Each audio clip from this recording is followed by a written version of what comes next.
வணக்கம் நேயர்களே, விஷன் 9 டிவிக்காக நான் உங்கள் லக்ஷ்மி நாராயணன். இப்போ நம்ம பார்க்க போகிறது குரு பெயர்ச்சியில் ரொம்ப கவனமாக இருக்க வேண்டியவர்கள் யார். ஸோ யாருக்கெல்லாம் கொஞ்சம் கஷ்டங்கள் அதிகமாக வருவதற்கான வாய்ப்புகள் இருக்கிற விஷயங்கள் என்னங்கிறது தான் இதில் சொல்ல போகிறோம். ஸோ ஜென்ரலாக இதுவும் ஒரு நாடி முறையில் சொல்லுகிற ஒரு கணக்கு தான்.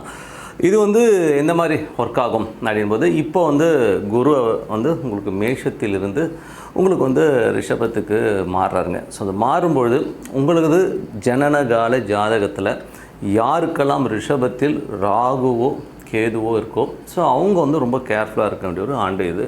ஏன்னா அது அது கடக்கின்ற ஒரு கண்டிப்பாக அது குரு கடக்கிறது பார்த்திங்கன்னா ஒரு 2 to 3 months உங்களை வச்சு செஞ்சிடும். ஸோ அதனால் ரொம்ப கேர்ஃபுல்லாக இருக்கணும். அது உங்களுடைய ராகு என்ன நட்சத்திரத்தில் இருக்குன்னு பாருங்கள். ஸோ அதன் முதல் பாதம், ஸோ அதுக்கு முன்னாடி பாதம், அதுக்கு பின்னாடி ஒரு பாதம் விட்டிங்கன்னா கிட்டத்தட்ட ஒரு 3 பாதங்கள் அது கடக்கிறதுக்குள்ளே உங்களுக்கு ஒரு பெரிய ஒரு ஸ்ட்ரெஸ்ஸும் டென்ஷனும் கண்டிப்பாக உருவாகுன்றது தான் உண்மையான விஷயம். ஏன்னா ராகு கேதுகள் ஒரு கர்மகாரகன். ஸோ கர்மகாரகன் போது அது உங்களுக்கு நீங்கள் இது செய்கின்ற அந்த ஒரு கர்மாவை அது பலன்களை உங்களுக்கு உணர்த்துங்கிறது தான் உண்மையான விஷயம். ஸோ அதனால் ரொம்ப கேர்ஃபுல்லாக இருக்கின்ற ஒரு விஷயம் தான் அது. ஸோ அதனால் ரொம்ப கேர்ஃபுல்லாக இருங்க. ஏன்னா இந்த ராகுவோ கேதுவோ உங்களுக்கு எந்த ராசிக்காரலாக இருந்தாலும் சரி, ரிஷபத்தில் ராகுவோ கேதுவோ இருக்கும்பொழுது அங்கே குரு கடக்கும்பொழுது உங்களுக்கு கண்டிப்பாக ஒரு டென்ஷன் ஸ்ட்ரெஸ் கண்டிப்பாக உருவாகும். ஸோ அது என்ன டிகிரியில் இருக்கோ இல்லை என்ன நட்சத்திர பாதத்தில் இருக்கோ பார்த்து அது கடக்கும்போது ரொம்ப உஷாராக இருக்கணும். உண்மையான விஷயம், ரொம்ப ஜாகிரதையாக இருங்க.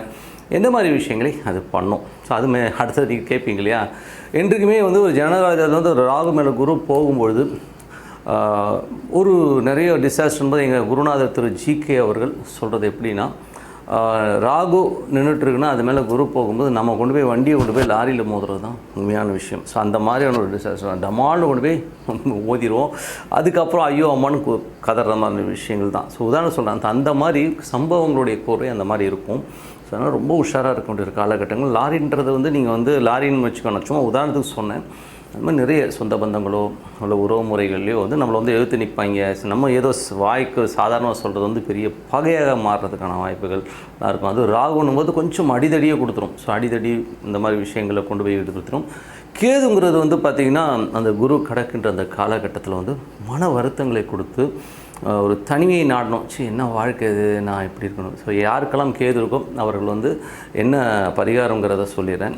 ஏன்னா ராகுங்கிறது பார்த்திங்கன்னா உங்களுக்கு என்ன இது பண்ணாலும் அதை அந்த பலனை கண்டிப்பாக கொடுத்தாகும். பட் கேதுன்னும் போது சித்தர் சமாதிகளுக்கு சென்று வழிபாடு பண்ணும்போது உங்களுக்கு ஒரு நல்ல பலன்கள். யாருக்கெல்லாம் ரிஷபத்தில் கேது இருக்கோ அது குரு கடக்கின்ற அந்த காலகட்டத்தில் நீங்கள் சித்தர் சமாதிகளுக்கு போய் அமைதியாக இருந்து ஒரு பிரார்த்தனை செய்யுங்க.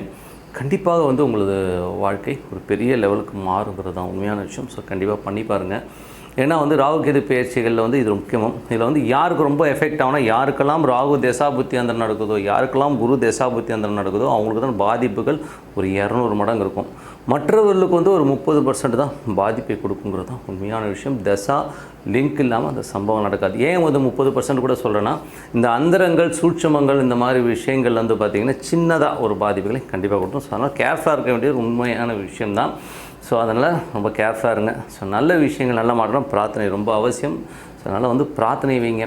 டெய்லி ஒரு காலையில் ஒரு 15 நிமிஷமோ 20 நிமிஷமோ உங்களது தெய்வம் என்ன தெய்வமாக வேணால் இருக்கட்டும், ஸோ அதை நினச்சி மனதார இறைவன் உங்களுக்குள்ளே இருக்கணும்.